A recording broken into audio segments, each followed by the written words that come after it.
they want to put onto it. They don't feel like they can first pick it or even early pick it. So they have to let that one go into the bans, unfortunately, for them.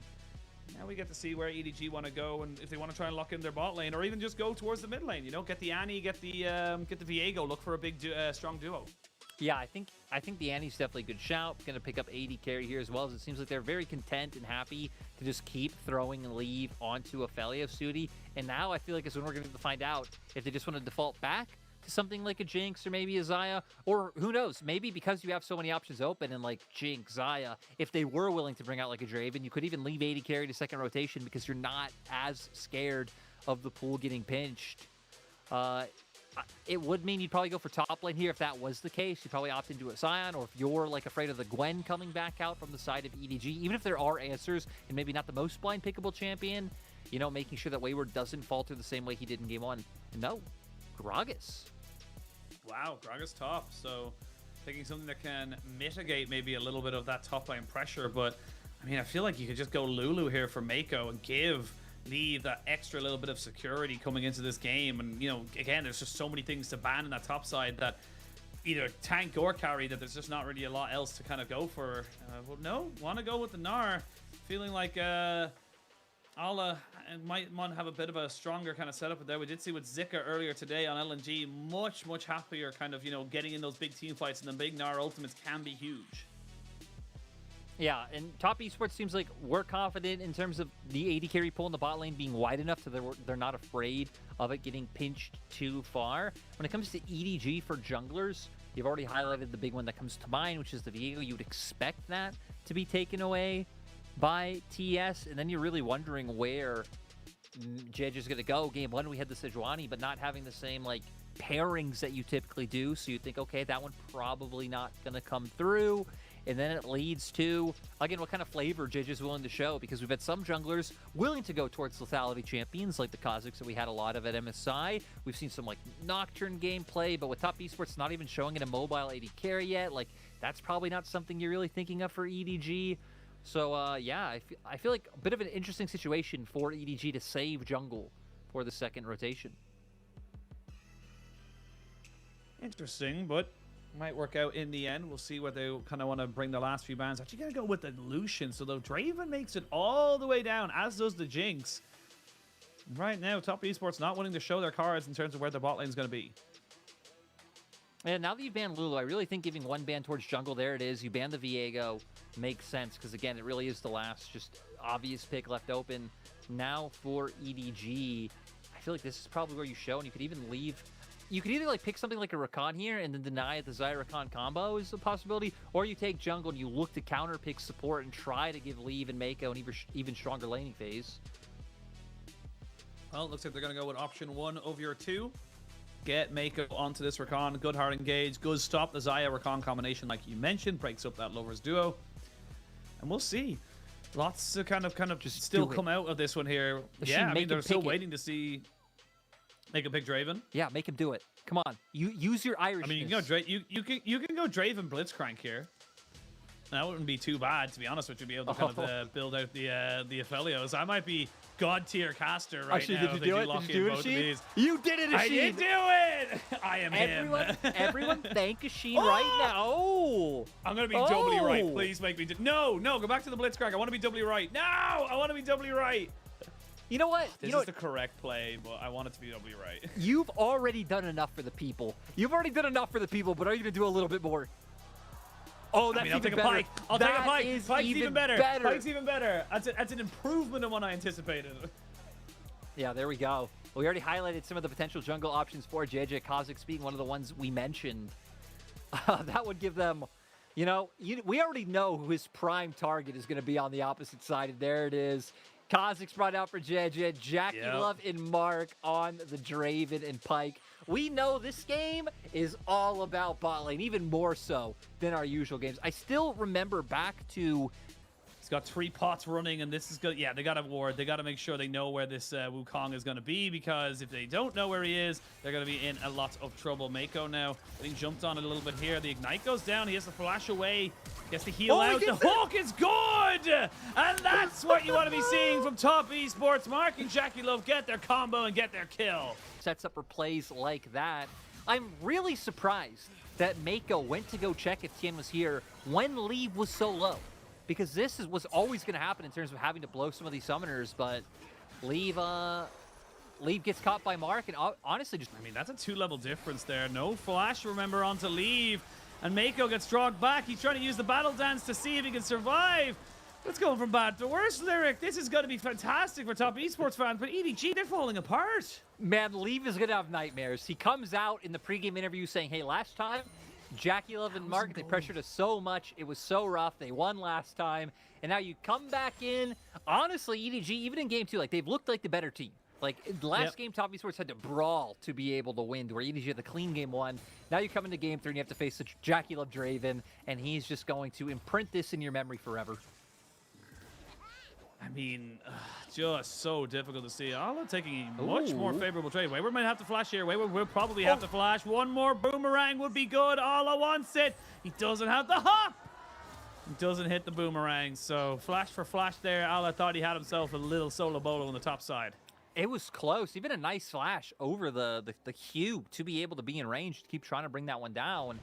And now we're going to see once again, nice Tien not getting potentially baited because Jija should be up towards his side after them spotting him down in bot lane. Could be a bit crazy. You know, Triforce has received quite a few buffs on this particular patch as Mako... Oh no! Oh no! Ah! Make it stop, Jordan! Make it stop! He was supposed to be him, Machine! It's he not was supposed him! to be He's him! not him! Oh, Lord, that's upsetting. He knows he wants to go for it, but right now, looking like they might try and get on top of Mark, but this is still risky here. Mako will lose all of his summoners if he's not so careful. They're still going for this dragon. Tien taking an absolute beating. Looking like he may be trying to juke out over the wall. Finally does commit to it. Does he flash back in to get the smite? That is the question. Here we go. There's going to be the Timbers dropping down straight into the action. Leave is dead. The dragon goes over to EDG. Now Fofo looking to see if he can escape this one here. Mark just needs to get out of the vision so he can respawn some of that health bar. Hits a fantastic hook and drags back Mako. 1 or 2 more bunks. And yes, you got the dragon EDG, but you lost all the kills. Exactly. Top Esports are going to love this. They can just snowball out of control now. 3K gold lead at 7 minutes. Off that lost chapter. And I get what EDG are, you know, wanting to do here, right? They pick up the dragon, hoping they can be able to escape off the back of this. But then, I mean, doing a nice job of repositioning by Top Esports. And they actually play multiple angles of the fight, right? Mark and Tien going one way. Rookie Spirit rushing the opposite, and I believe did connect the charm to make sure that they got that other kill. Yeah. Actually interesting to see Leave. Looks like he's just foregone everything. There's a good flash there. The Everfrost doesn't really land, but a good huge charm right onto Leave. Then X marks the spot. Mark took that kill on his life personally.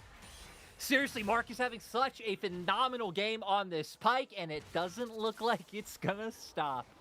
Good luck. Oh, not quite able to get it, but the X doesn't quite hit it there. Mark is having fun, showing out some emotes and everything. Ala almost gets taken out by Jackie Love. And again, I can't blame him because he's got Merc Treads into a full Essence Reaver, nearly an IE, or probably a Bloodthirster. Rift Herald going to be picked up, and now Fofo wants to find it again, but Rookie no flash, though. Has flash.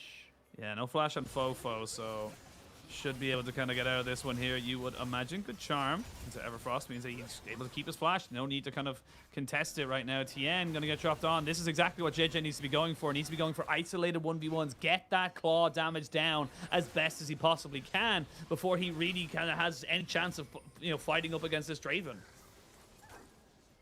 Gonna go right into the replay of what happened to mid. I mean, looking for it, right? Really nice by Mark. They force out the flash.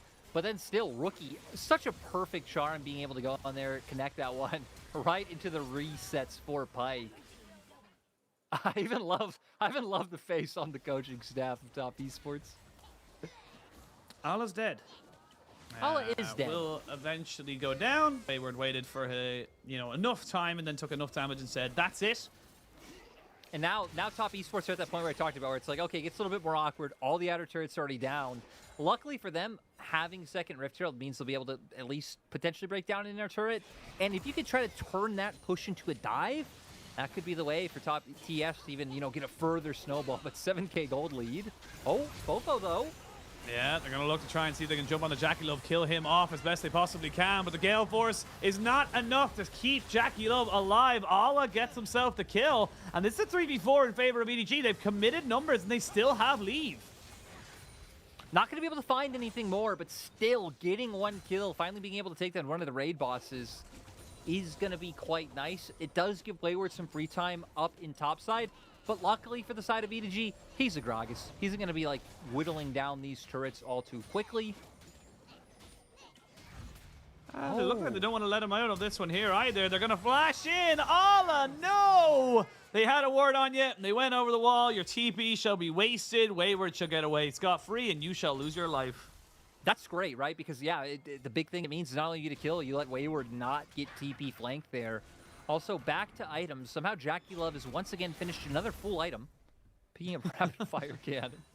So we get to see here TP flank coming out from Fofo, and they realize, right, they're going to need to sacrifice in one area to overload another side of the map. Everything thrown on a Jackie Love. Nice flash and cleanse to be able to escape, but that is so big. Coming out. I was wondering where they hit. Yeah, I was like, where did the damage come from? He looked fine. I guess there, the execution from the adoration as well. Yeah, so I don't believe. I guess I don't know. I don't know if he had a bounty on his head or not. Jackie Love. One more auto attack would have definitely taken him out, but not quite in range for it. And again, this is going to be Kha'Zix's job. Find people isolated, kill them. Yeah, and in that moment, Jackie Love was, I think, respecting the fog of war, right? Because he could have potentially just kept running JJ down, but knowing, hey, we don't, like, there's more people on this side of the map. Nar showing in bot. This is where EDG's main forces are going to be.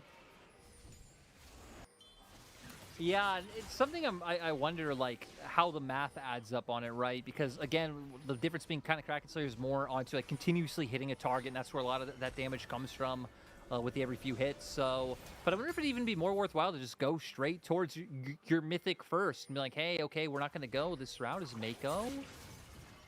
Luckily, that does time he got escape. over the wall. Oh, but here we go. This is one thing about top esports composition, right? Is it, again, the awkward phase once you get past the outer turrets. There's really no way to push the game forward other than trying to bring EDG into you.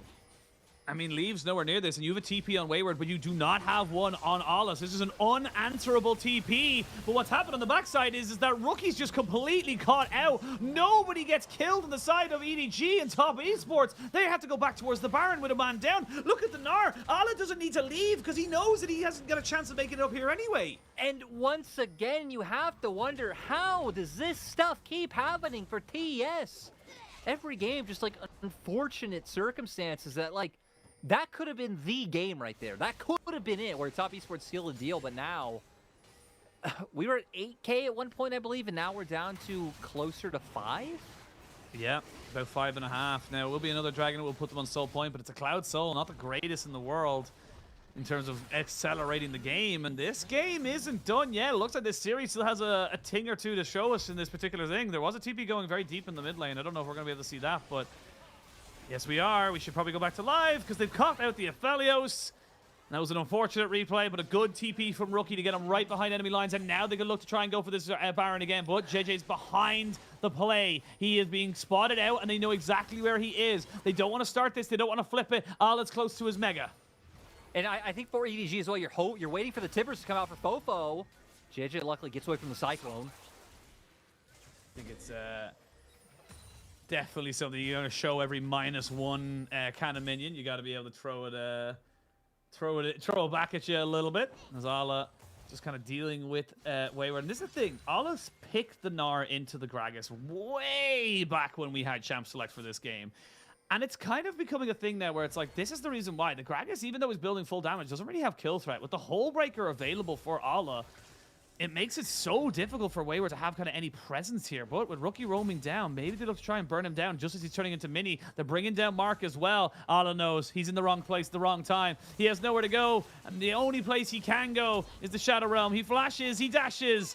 A little hop and a skip and a jump. He's trying to turn it back, but a good explosive cast means that X marks the spot. Mark gets himself another kill, but now they know there's 3 people bot side. Tien has to flash away as the quickness was coming in for his life.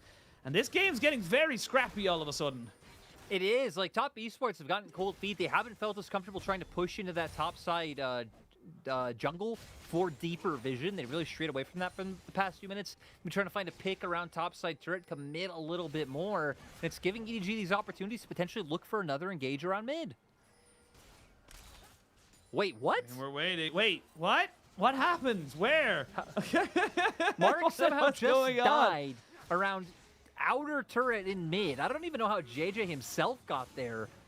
Up by this Kha'Zix if he gets on top of them. You even have the Void Staff and the Shadow Flame here for Fofo, so they know their job. Their job is not to out-sustain a fight, it's to blow somebody up like this. If they can look for a two-man Tibbers, and TN is dead. Oh, top Esports, it was all going so well, but what's happening? You're crumbling. And I want to see what... I mean, the wave's going to hit now, so it's going to be fine. Top Esports... I mean, they really need to start even just getting like shallow vision, right? Even just vision like right over the pit wall, which EDG, of course, will be able to reclaim. But then even just spotting them out in those moments and trying to create an avenue for Mark to be able to hook someone. But now, I mean, JJ, especially with having the magic shield. TN is going to be spotted, though. They know he's there. They know he's there. They're going to turn back on top of him and try and burst him out before he can get any real damage. Fofo will be taken out. 99999 comes out across our screens, but TN is still alive as he was the perfect distraction. Both TP from the Ala was used as well as a flash from Fofo. It didn't save his life, and now, top Esports, you have to look for something. It's difficult, but you got to push. Well, I'm looking for the Baron. It's getting taken very, very low. They're going to try and jump onto Rookie. JJ doesn't have the jump now available to him, and he is going to die. Draven secures the Baron, and top Esports may have found themselves a way of securing this game. Yeah, not the longest cooldown in the world. And you can see the top Esports realize Fofo is a member they need to respect. He's definitely the biggest threat on the side of EDG. Now they're going to try and use these Baroned up minions to finally start breaking down the base. Oh, Ala's not here. Ala's not here. Ala was off in bot lane. They weren't expecting such decisiveness. And now you can start to get the resets in. The pipe with Mark. They've done it, and the curse for EDG, but the blessings for top Esports shall continue. It's been since the 23rd of March, 2019, the last time EDG were able to beat top Esports in the regular split, and that ain't changing today. 2 games in a row, top Esports made us all worry. They almost gave us heart attacks, tons of anxiety and stress. But just like game 2, it might not be the most convincing, though a lot more convincing in this game. Still, it was dirty, but they got it done. You're happy for TES, especially bringing out the Draven, leaning in on the signature pick of Jackie Love. And showing that, you know, with Pike Draven, they are still a duo to be feared. And again, it's not as dire as it seems, but it's weird, Shane, because I don't feel confident nor scared for TES, because I feel kind of both. I'm like confident that they can do well, scared. and I'm scared that they're also gonna not do well. And it's just